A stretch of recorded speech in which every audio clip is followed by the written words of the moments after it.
तमाम जो तीनों स्टेट्स हैं, पंजाब, हरियाणा, हिमाचल, इन तीनों स्टेट्स की राजनीति से जुड़ी जो बातें हैं वो आज के इस कैपिटल डायलॉग कार्यक्रम जो कि राजधानी चंडीगढ़ में हो रहा है, द सिटी ब्यूटीफुल में हो रहा है, इस पर सुबह से ही हम देख रहे हैं। और अपने अगले कार्यक्रम की ओर भी हम बढ़ेंगे और अगले कार्यक्रम के लिए मैं मंच पर बुलाना चाहूँगी, क्योंकि बात सुबह से लेकर हरियाणा की हो चुकी है, पंजाब की हो चुकी है, लेकिन अब बारी है हिमाचल प्रदेश की। हमारे बीच मौजूद हैं हिमाचल प्रदेश के deputy CM Mukesh Agnihotri ji. Sir, आपका बहुत बहुत स्वागत है आईटीवी नेटवर्क की तरफ से, और मैं आपको इनवाइट करना चाहूँगी स्टेज पर, और ताकि अगला जो पैनल है, अगला जो कार्यक्रम है, उसकी चर्चा को आगे बढ़ाया जा सके। And I will request senior deputy editor Atul Pratap Singh, जो कि इस ये वाले पैनल को होस्ट करेंगे, कि आप अभी मंच पर आएँ। और over to you Atul ji.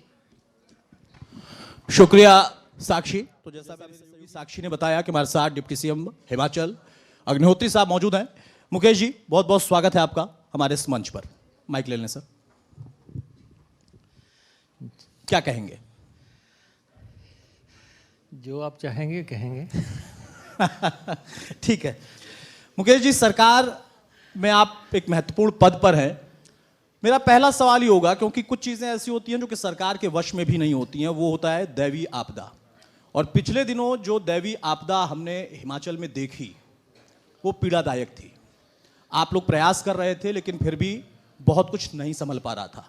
और उस वक्त में मैंने देखा कि हरियाणा हो, बाकी अन्य राज्य हो, पूरा देश हो, खुद प्रधानमंत्री हो, सबने सहयोग करने की बात कही कि हम भी सहयोग कर रहे हैं। सरकार के लिए कितना चैलेंज था उस समय? नहीं, देखिए,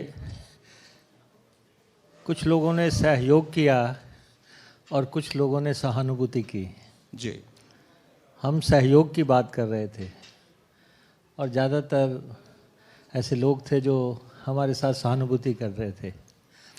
तो आपदा आई और हिमाचल प्रदेश का 12,000 करोड़ रुपए का नुकसान हुआ जी। और सड़कें टूट गई, पानी की स्कीमें बह गई, लोगों की गाड़ियां बह गई, घर टूट गए। और एक मंज़र ऐसा देखने को मिला हिमाचल प्रदेश में जो ना भूतो ना भविष्यति किसी ने देखा होगा। बिल्कुल। और इतनी बड़ी आपदा होने के बावजूद हम एक संघीय ढांचे में रहते हैं, फेडरल स्ट्रक्चर है, केंद्र और राज्यों के अपने अपने हक हकूक़ और संबंध हैं, लेकिन हिमाचल प्रदेश की मदद नहीं हुई। जो उम्मीद थी कि हिमाचल प्रदेश को सहयोग किया जाएगा और हमें कोई पैकेज मिलना तो एक तरफ रहा, अभी तक भी हमें कोई क्लेम नहीं मिला जो नॉर्म्स पे क्लेम मिलते हैं कि क्या नुकसान हुआ, किस स्कीम का कितना नुकसान हुआ।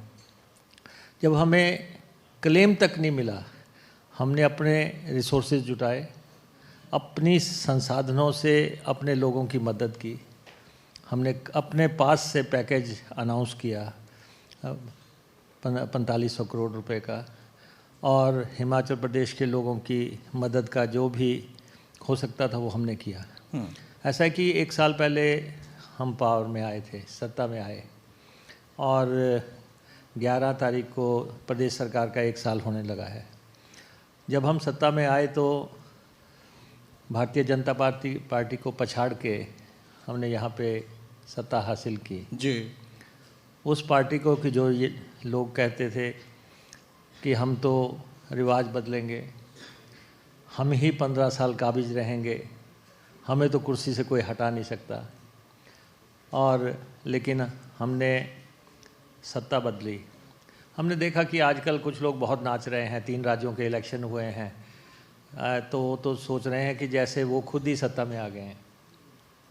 कभी जैसे कहते हैं कि बेगानी शादी में अब्दुल दीवाना, उस ढंग से पटाखे छोड़ रहे हैं। लेकिन उनको ये देखना चाहिए कि 1 साल पहले आपको हिमाचल प्रदेश की जनता ने रिजेक्ट किया है। जी। ये वही जनता है जिसने आपकी नीतियों, कार्यक्रम सब पे आपको रिजेक्ट किया, और इसलिए आप लोगों को रचनात्मक विपक्ष की, कंस्ट्रक्टिव ऑपोजिशन की भूमिका निभानी चाहिए। कुछ मंथन करना चाहिए कि आखिर हमें क्यों हटाया गया। हिमाचल प्रदेश में एक स्थिर स्थायी टिकाऊ सरकार इसमें काम कर रही है। जी। लेकिन ये ठीक है कि जब हम सत्ता हमने संभाली तो हमें विरासत में 92,000 करोड़ रुपए की देनदारियां और कर्जा मिला। 92,000 करोड़ रुपए का कर्जा जो है और देनदारियां हमें मिली, और 76,000 करोड़ के कर्जे जो हैं लिए जा चुके थे। कर्मचारियों का 11,000 करोड़ रुपया अनाउंसमेंट के बावजूद जो है दिया नहीं गया था, और देनदारियां थी। तो हर हिमाचली पे जब भाजपा ने सत्ता छोड़ी, हर हिमाचली पे 2 लाख का जो है कर्जा जो है हर हिमाचली पे हो गया। तो ये स्थिति हिमाचल की है कि जब बच्चा पैदा भी होता है तो वो भी कर्ज में ही पैदा हो रहा है। और एक छोटा सा प्रदेश है, पहाड़ी प्रदेश है, और लेकिन उसको आर्थिक तौर पे इन्होंने तहस नहस करके रख दिया। ना कोई इन्होंने इनकम जनरेट करने के लिए कभी कोई मीटिंग की, ना कोई इन्होंने संसाधन फिजूल खर्ची रोकने के लिए कोई कदम उठाया। 5 साल कोई ऐसा नहीं हुआ, जश्न दर जश्न मनाए जाते रहे, लूट होती रही, लेकिन किसी ने नहीं रोका। मैं इस सवाल को चाहूँगा कि जब अगला सेशन हमारा हो, जयराम ठाकुर जी जब मौजूद रहेंगे तो इस बात को वहाँ तक पहुँचाऊँगा। मेरा जो मूल सवाल था कि सरकार ने इस आपदा घड़ी में जो प्रयास किए, आपने कहा कि सहानुभूति ज़्यादा थी, प्रयास कम थे। हमारा प्रयास था हमारे प्रदेश के स्तर पर ही था। जब हम हिमालयन रेंज की बात करते हैं, जिसमें हिमाचल आता है, न्यूली फोल्डेड माउंटेन की श्रेणी में आता है। एक तरफ अमेरिका का रॉकी इंडीज पर्वत और भारत में ये श्रृंखला जो कि अभी भी लगातार निर्मित हो रही है। ये पक्के पहाड़ नहीं है विंध्य और अरावली की तरह, वहाँ पर चुनौती बढ़ जाती है। और ताज़ा हमने देखा टनल वाली घटना। तो आपके हिमालयन रेंज में भी आपकी सरकार में, पुरानी सरकार में, आगे भविष्य में जो और सरकारें बनेंगी उस पर काम तो हो ही रहा है, कोई ना कोई स्ट्रक्चरल काम हो रहा है। वो अपने आप में आपको नहीं लगता है कि बहुत बड़ी बाधा पैदा कर देता है? एक अच्छा प्रोजेक्ट आप बनाते हैं लेकिन जो फोल्डेड माउंटेन है उसकी वजह से आपका पूरा ढांचा एक साथ बैठ जाता है और ज़िंदगी खतरे में होती है। नहीं, देखिए, ये तो जो डेवलपमेंट जहाँ पे होगी वहाँ पे ये चुनौतियाँ तो पेश आएंगी, स्वाभाविक है। और ये जो ख़ास तौर पे जो शिमला से लेके चंडीगढ़ का रूट है, ये कभी भी बंद नहीं हुआ। आज दिन तक आपने कभी नहीं सुना होगा कि ये बंद हो गया। बिल्कुल। ये फर्स्ट टाइम बंद हुआ है। और क्योंकि 4 लाइन हुआ और पहाड़ काटे गए, और जैसे आपने कहा कि ये पहाड़ शेषव काल में हैं, और इनको जो है अभी काटने के तौर तरीके क्या होने चाहिए थे, किस एंगल पे कटने चाहिए थे, ये एक सवाल है, ये वैज्ञानिकों का विषय है, या उसको आने वाले समय में सेटल किया जाए। लेकिन ये तो अब हो चुका है। अब तो ये है कि हिमाचल प्रदेश में 4 लाइन्स 2 लाइन्स या जो है टनलिंग का काम बड़े पैमाने पे चल रहा है। अब देश की सबसे बड़ी टनल जो है रोहतांग टनल बन के तैयार हुई है, जो अपने आप में एक आकर्षण का केंद्र है। तो और भी जो कीरतपुर से मनाली जाने वाला रास्ता है उस पर टनलिंग हुई है। तो लेकिन साथ साथ इस बरसात में जो 4 लेन्स का नुकसान बहुत हुआ है, जो मेजर नुकसान हुआ है, सड़कों का बहुत बड़ा नुकसान हुआ है। तो ये तो हम देख ही रहे हैं कि डेवलपमेंट का मॉडल पहाड़ी प्रदेश में क्या होना चाहिए, और उस पर रिव्यू भी चल रहा है। लेकिन अब तो हम काफ़ी आगे बढ़ चुके हैं, पीछे मुड़ नहीं सकते। पीछे मुड़ने का रास्ता तो सुधार कर सकते हैं। सुधार का रास्ता हो सकता है। लेकिन ये है कि जैसे ये बरसात हुई, अब इसमें हमारा पानी की जितनी स्कीमें हैं हमारी, वो सारी पानी की स्कीमें नदियों के किनारे हैं। 2200 करोड़ रुपए की पानी की स्कीमें ध्वस्त हो गई। जल जीवन मिशन का न्यूली कंस्ट्रक्टेड 600 करोड़ रुपए का इंफ्रास्ट्रक्चर धराशायी हो गया, बह गया। और हालांकि उसके बावजूद हमने पानी पे आंच नहीं आने दी, दिन रात हमने काम किया और लोगों को पानी पहुंचाया। और हमने जैसे ब्यास है, अब ब्यास नदी का चैनलाइजेशन की ज़रूरत है, हमने अब 1700 करोड़ रुपए का प्रोजेक्ट केंद्र को भेजा है। लेकिन जो प्रेजेंट भाजपा है उनका जो एटीट्यूड है पूरा नेगेटिव है, नकारात्मक सोच से ग्रस्त लोग हैं। उनको लगता है कि हमारे से पावर छिन गई, अब हम इनकी कोई भी ग्रांट जो है सैंक्शन आने ना दें हिमाचल प्रदेश में। ये लगातार दिल्ली में जा रहे हैं, दिल्ली में जाके कोशिश कर रहे हैं कि हिमाचल प्रदेश को क्या मिलना है, उसको कैसे रोका जाए, उसमें कैसे अड़ंगे लगाए जाएं।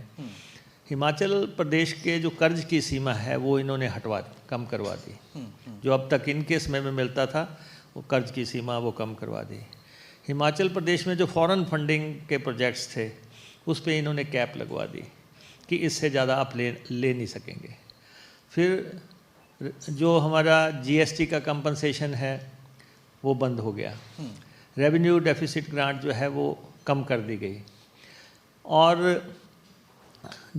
आपने देखा होगा, हमने हिमाचल प्रदेश विधानसभा में एक प्रस्ताव लेके आए हम कि जिसमें ये कहा गया कि केंद्र हमारी मदद करे।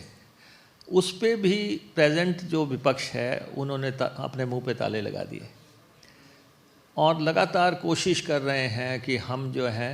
राजनीति में ऐसा क्यों होता है, माफी चाहूंगा बीच में रोक रहा हूँ, राजनीति में ऐसा क्यों होता है? क्योंकि वो भी वहीं से हैं और आप भी वहीं से, बस अंतर इतना है कि कभी वो सत्ता में थे, अभी आप सत्ता में है। अगर वो प्रस्ताव हिमाचल के लिए लाया गया और वो हो जाता पूरा तो लाभ तो सबको मिलता। देखिए, ये वो लोग हैं जिन्होंने जब हिमाचल बन रहा था तो ये स्टेटहुड मारोठुड के नारे लगा रहे थे, तब ये हिमाचल बनने के खिलाफ थे। अब हिमाचल बन गया तो अब दूसरी पार्टी सत्ता में आ गई तो अब ये विकास के विरोधी हो गए और ये कोशिश कर रहे हैं कि हम कोई पैसा जो है हिमाचल तक पहुंचने ना दें। तो ये इनकी ये भी सोच है कि हम किसी ढंग से सरकार को अस्थिर करें, जो इनकी नीति रही है। कभी अदालतों में जाते हैं, चीफ पार्लियामेंट्री सेक्रेटरी हटा दो, डिप्टी सीएम हटा दो। कभी दिल्ली में जाते हैं कि इनका जो है गला घोंट दो किसी ढंग से। तो ये प्रयास जो मर्जी करें ये, लेकिन हमारी पार्टी जो है पूरी तरह मजबूत पार्टी है, कोई ताकत उसको अस्थिर नहीं कर सकती। परिंदा भी कोई चोंच नहीं मार सकता हिमाचल प्रदेश की सरकार पे, ये मैं इनको बता देना चाहता हूँ। नहीं, अच्छी बात है, सरकारों पर कोई चोंच ना ही मारे। 5 साल जो भी सत्ता में आता है जनता चुनती है तो उसको मौका मिलना भी चाहिए, लेकिन लोकतंत्र में कई बार बड़े बदलाव हो भी जाते हैं। अब मैं जरा पॉलिटिकल इलेक्शंस पर फिर से आता हूँ। हिमाचल की राजनीति कमोबेश राजस्थान के आसपास दिखाई देती है कि परिवर्तन होता है। देवभूमि में भी हमने देखा था कि ये ट्रैक था, उत्तर प्रदेश में भी था, लेकिन वहाँ बीजेपी ने इसको बदल दिया।